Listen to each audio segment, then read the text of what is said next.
I'm Christine Frizzau in Washington, where the Supreme Court heard oral arguments on the authority of lower court judges to issue nationwide or universal injunctions.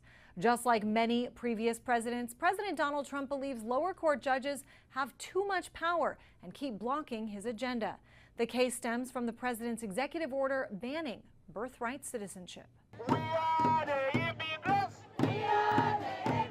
Outside the Supreme Court, hundreds gathered in support of the constitutional guarantee of birthright citizenship, which President Trump for years has said he opposes. The 14th Amendment is very questionable as to whether or not somebody can come over, have a baby, and immediately that baby is a citizen. But inside the courtroom, questions mostly focused on just how far the president can go in carrying out that conviction. There are 680 district court judges, and they are dedicated and they are scholarly, and I'm not impugning their motives in any way, but sometimes they're wrong. You claim that there is absolutely no constitutional way to put this aside, to stop a president from an unconstitutional act. The High Court asked to weigh in on nationwide injunctions. In the case of the 14th Amendment, 3 lower court judges have blocked Trump's policy from taking effect. Since taking office, more than a dozen nationwide injunctions have been issued on multiple Trump policies.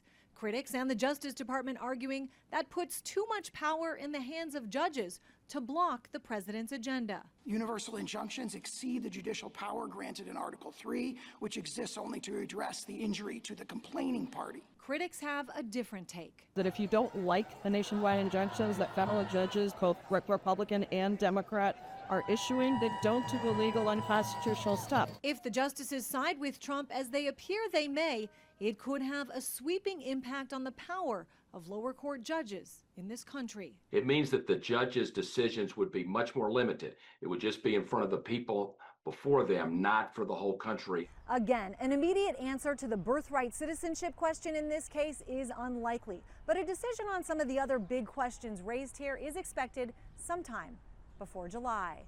At the Supreme Court, I'm Christine Frizzau.